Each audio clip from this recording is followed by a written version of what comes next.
pimpinan seluruh pimpinan Pakatan Rakyat, seluruh anggota Pakatan Rakyat, salam sejahtera dan selamat pagi kepada semua. Setelah Datuk Seri Najib Abdul Razak mengambil alih tampuk pemerintahan sebagai Perdana Menteri pada tahun lepas, beliau telah memperkenalkan banyak P: GDP, EDP, New Economic Model, PPP, banyak P lah. Tetapi hakikatnya negara kita berada dalam krisis pada hari ini.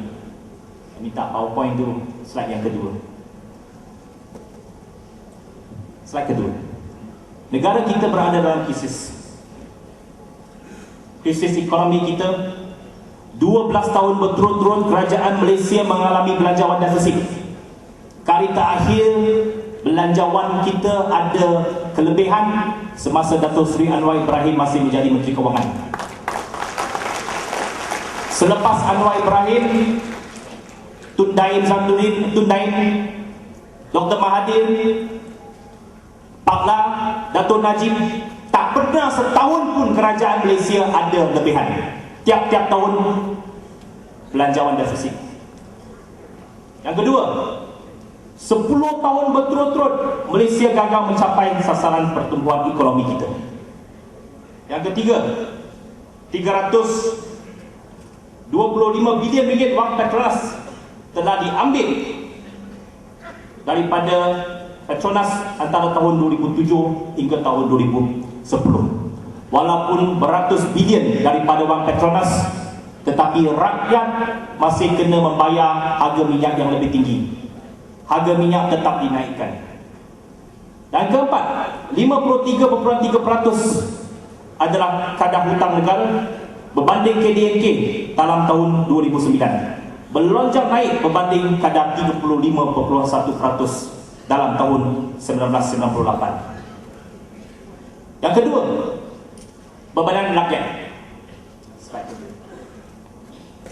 Kita lihat bebanan rakyat pada hari ini.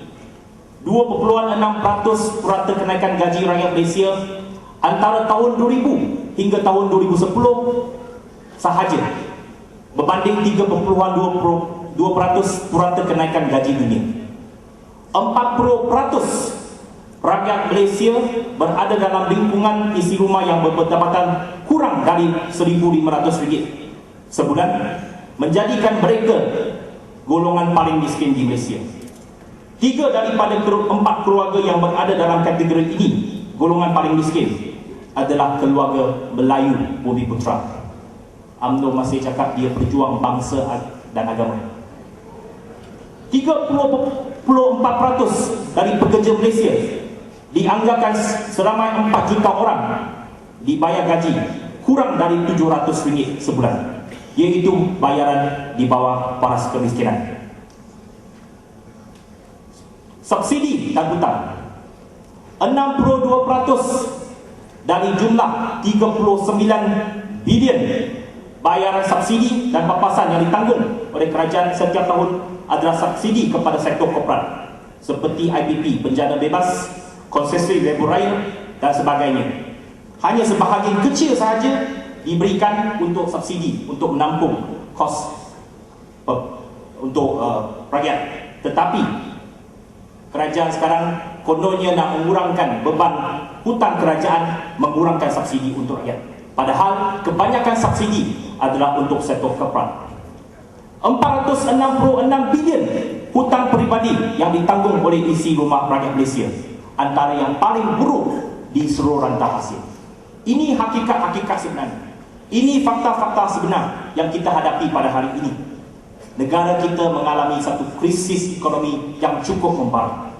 Justru itu, kita memerlukan Pakatan Rakyat untuk mengambil alih kerajaan Persekutuan Malaysia untuk menyelamatkan Malaysia, supaya kita membawa satu agenda ekonomi yang baru kepada rakyat Malaysia untuk menyelamatkan negara ini.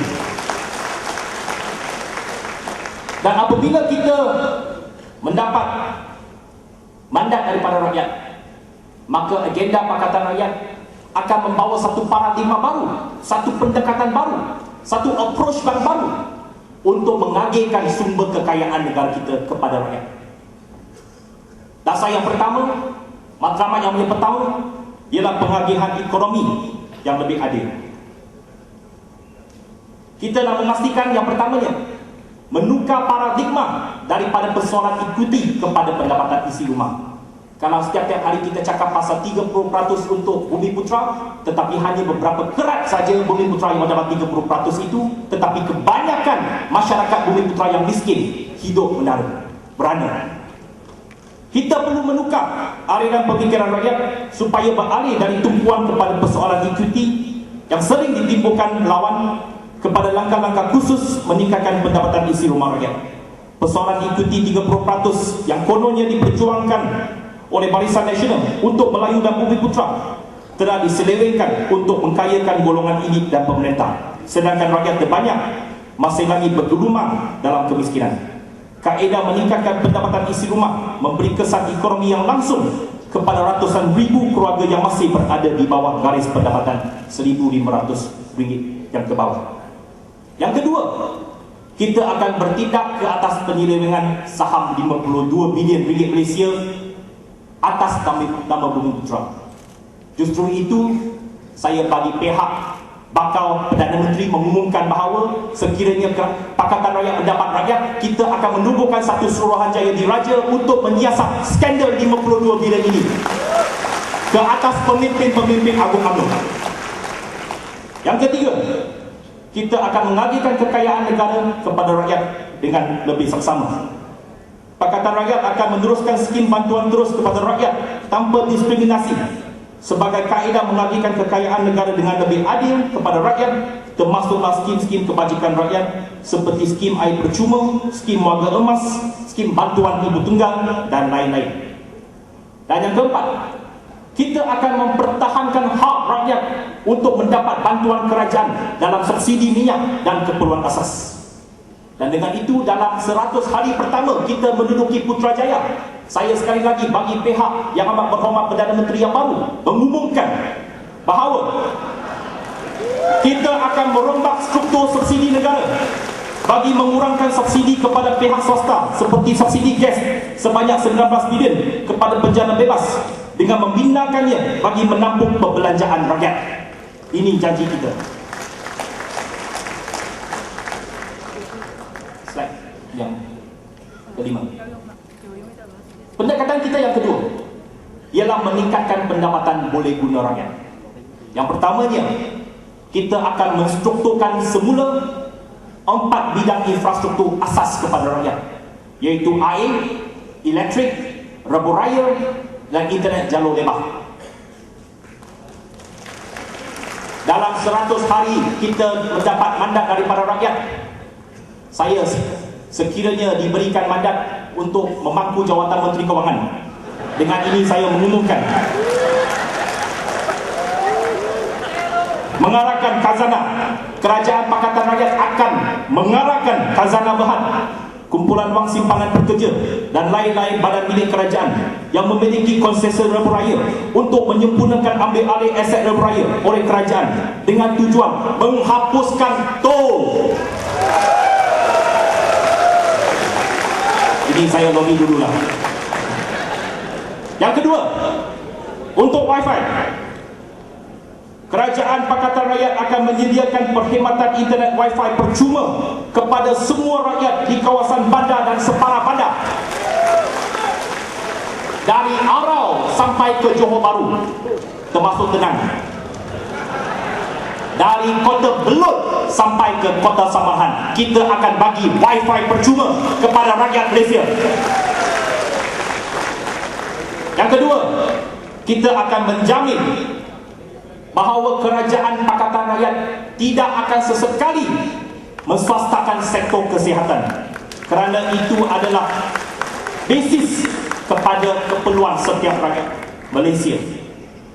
Yang ketiga, kita akan mewujudkan Perbadanan Perumahan Negara sebagai badan induk yang mengawal, membangunkan dan mengurus takdir skim pembangunan rumah rakyat untuk menjamin setiap keluarga di Malaysia mampu memiliki kediaman yang selesa pada harga yang berpatutan dengan pendapatan mereka.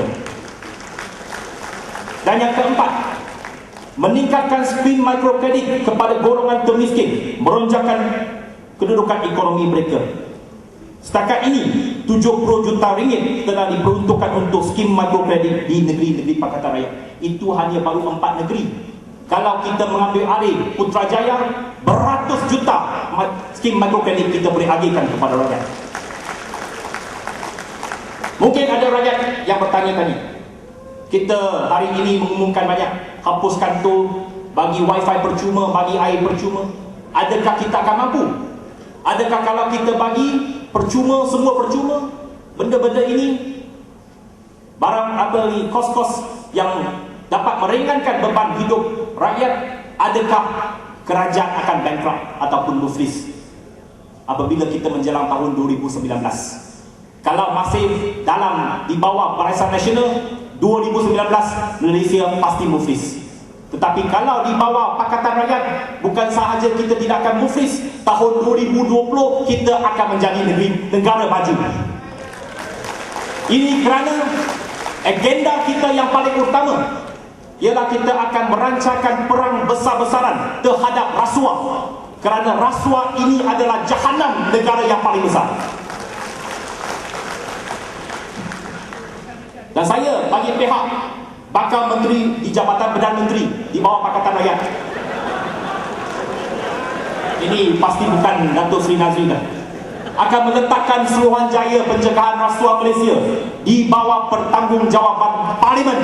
Ini asas pertama Pakatan Rakyat. Ya, bakal rapat menteri 2 minit lagi ya. Terima kasih. Kita juga akan mengemaskan ini prosedur dan mekanisme pentadbiran di semua peringkat kerajaan, termasuk kerajaan negeri dan kerajaan tempatan, supaya kita mengurangkan ketirisan dan memastikan bahawa rasuah tidak akan boleh kita galakkan di mana-mana peringkat kerajaan. Dan kita apabila mendapat mandat daripada rakyat, kita akan juga mengarahkan Menteri Kewangan kedua untuk melaksanakan satu sistem tender terbuka dan menjamin proses perolehan kerajaan di semua peringkat bebas daripada rasuah. Ini hanya sebahagian sahaja pengumuman saya yang telah diberikan mandat untuk membuat pengumuman-pengumuman ini. Tetapi banyak lagi detail-detail pengumuman-pengumuman kita yang dalam dokumen kita ini. Dokumen yang dipanggil sebagai buku oren, agenda pakatan. Ubah sekarang, selamatkan Malaysia. Dan ini adalah asas-asas kita sebagai asas tahalus siasi. Satu asas pemuafakatan rakyat. Tahalus siasi itu Khalid Jafar ajar saya. Satu asas kepada pemuafakatan rakyat yang dibawa oleh pentadbiran kerajaan Pakatan Rakyat. Dan kita nak pastikan selepas convention pada hari ini, setiap ahli, setiap anggota Pakatan Rakyat, baik daripada PKR, baik daripada PAS, baik daripada DAP, kita akan menerapi setiap perincian dalam dokumen ini. Dan kita nak memberi jaminan kepada setiap anggota Pakatan Rakyat. Kita nak menjamin kepada rakyat Malaysia, selepas ini kita akan memberitahu kepada konco-konco Barisan Nasional, kalau ada sesiapa lagi yang mempertikaikan bahawa Pakatan Rakyat tidak mampu mentadbir kerajaan Malaysia, ini asas kita. Ini pemuafakatan kita sebagai pemuafakatan rakyat untuk rakyat Malaysia. Dengan itu, Datuk Pengerusi, saya mohon mencalonkan. Terima kasih. Hidup Pakatan Rakyat.